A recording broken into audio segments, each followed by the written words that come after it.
Hi guys, welcome back. So in today's video, I finally have my Too Faced Do You foundation review, and I actually got this a while back and I showed you guys a full video on applying the Tutti Frutti collection on my face, and that was pretty much like my first impression. So this foundation is $36 and it claims to be a full coverage foundation. It says that it is a fresh glow foundation infused with juicy watermelon and fresh cucumber, which honestly it does smell like that, mainly like cucumber I feel like.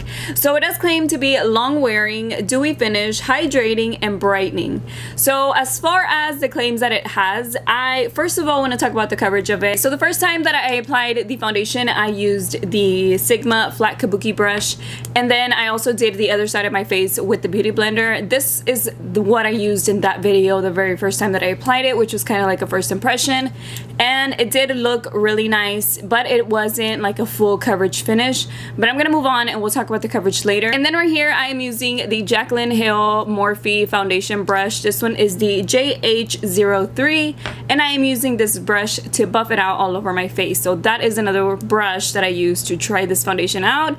And then lastly, it's today's look, and I'm using the beauty blender. And I have to say that even though the coverage does look nice on my face and it does even out my skin tone, I still wouldn't say that it is a full coverage foundation on first application, because I don't have a lot of redness around my face, but I do have some, especially around my nose and on my cheeks, like on this area, like on the lower part of my cheeks, and I don't feel like it gives me full coverage. Like, let's say I do have the Too Faced Peach Perfect. This one is a real full coverage foundation, and I also have another full coverage foundation just right here. This one is the Matte Velvet Skin. So comparing it to something as full coverage as this, I can see the difference in this one. This one to me, I guess it would be more like a buildable to full coverage. It's more to me like a medium to full, not so much like a straightforward full coverage foundation. Now of course these are matte finishes and this is a dewy finish, so I'm not comparing the finishes of them,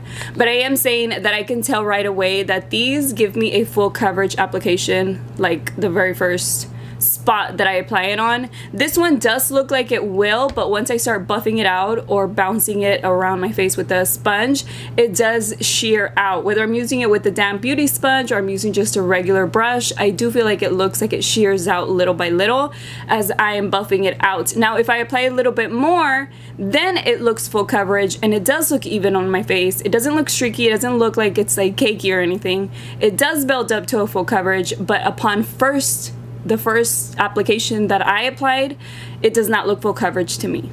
Now this one is a dewy foundation and it is called Do You.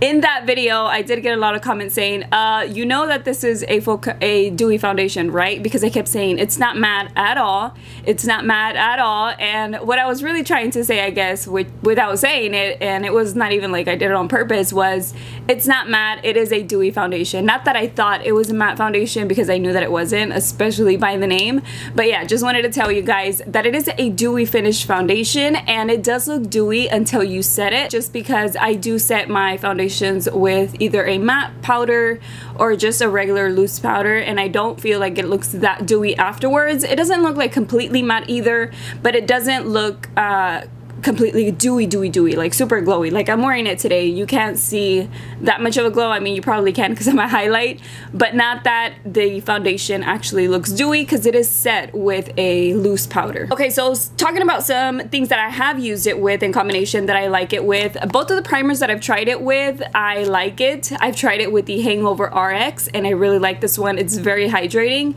I've also tried it with the Skin Smoothing Primer by CoverGirl, and this is really nice for your skin to be like super smooth and ready for your foundation application. I've tried it with both. I haven't had an issue with it. What is another thing?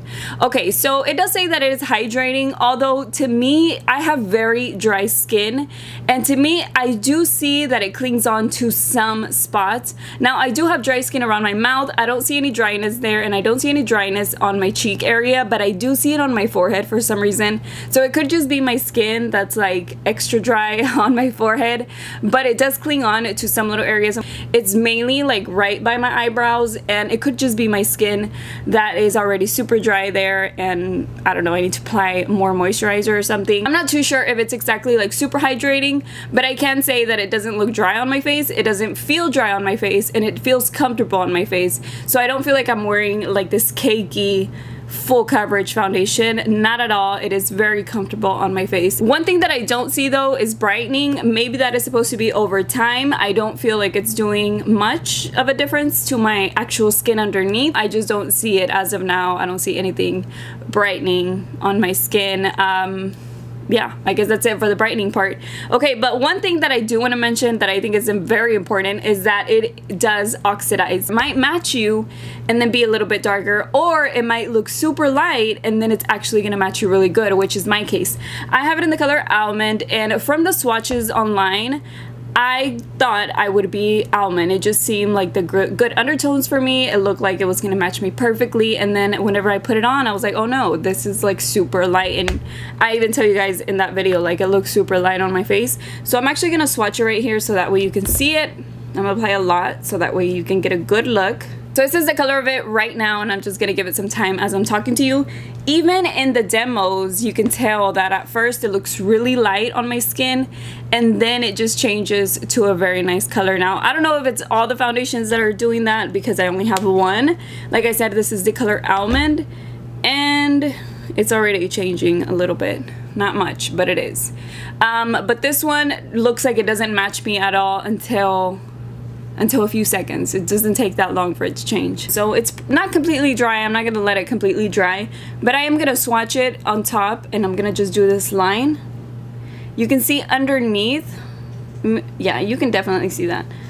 I think I swatched too much, but let me just take off this top layer of it where the air was hitting it, and it is a lot lighter now on this side than it is over here, and that's the exact same thing that it does on my face. But it's not a bad thing in my case. I feel like it worked because I chose the color online based off of what I thought was me, like my shade, and then I get it and it's not my shade, but then it does change into matching me. So I don't know if that's gonna be the same thing for everybody, which can be very confusing to buy it online because you won't know for sure if you're getting the right shade. So at least with Almond, I know for sure it oxidizes and it gets, look, it already is starting to look like the other side. It gets like, I don't even want to say one shade, I want to say like 2 shades a little bit deeper. So let me go ahead and show you one more time over here. You see how light that looks compared to the other side? So it doesn't take very long for it to change, and I just wanted to point that out in case you want to buy it online. Just kind of choose the one, you know, I would say choose a lighter one, but in my case, the one that I chose matched me perfectly after oxidizing. So maybe they have the swatches after oxidizing. I don't know what they did, but all I know is that I chose the right one, and I don't know if it was luck or if it just... The last thing that I want to touch on is the powders that I've used it with. So I've tried it with the Milk Makeup Loose Setting Powder. It worked out fine. It lasted me all day. It does last for a long time. Like, it doesn't look bad over time. And it does get a little bit oily around my nose. I will say that because my nose does get oily. And I feel like that area in particular is the only area that I see get shiny. Not anything else. But I do have dry skin. So it does work really well with this. I just always have to make sure to really set my nose because that's just something that happens, not only because it gets oily but because also I wear my glasses. Now, one product that I didn't really like it with was with the Too Faced Tutti Frutti Banana Cream, and this is actually from the same line. This is the banana powder, and it is a translucent powder. I don't feel like it gives a, I'll just give you a little review on this. I don't feel like it gives a yellow tint. It doesn't also look very peachy because it does have like yellow bananas, but the underneath part is like a pink type of powder, but it really does look just like translucent, kind of white, like a white powder, but it is a translucent powder. I do like it. I just don't feel like it does a good job with setting this foundation in particular. I do like it for the under eye area or just for all over my face for a very light set, but I feel like it kind of looks a little dry with this foundation. I don't know why, but it just does. Another powder that it really works well with is the CoverGirl translucent powder. This one is in the color translucent light, and it's also the one that I'm wearing today. It honestly does look full coverage with this, because this does give me a little bit of color. It's not completely translucent like a white powder, but it is translucent light, and it does have a little tint to it. So I feel like the combination of these two really gives me a smooth full coverage look, and I really like that. I feel like this combination is one of my favorites. And just in case you're curious if I'm comparing the two, I really like the Peach Perfect line better. The reason is because this one is a real full coverage. It's really smooth. It lasts forever. This one is even more long lasting.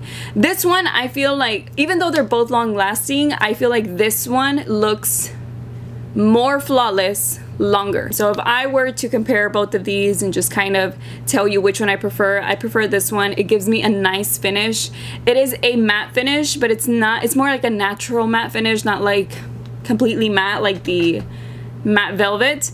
I love the finish of this one. This is one of my favorite full coverage foundations, and it's actually full coverage. So yeah, if I had to choose from both of these, I would recommend this one the most. So yeah guys, that is pretty much it for today's video. Let me know if you got the foundation, and let me know if it changed color on you. I think that would be helpful if other people see that too, because I know mine for sure does change. So yeah, that is pretty much it for today's video. I hope you guys liked it and found it helpful, and I will see you on my next one. Bye.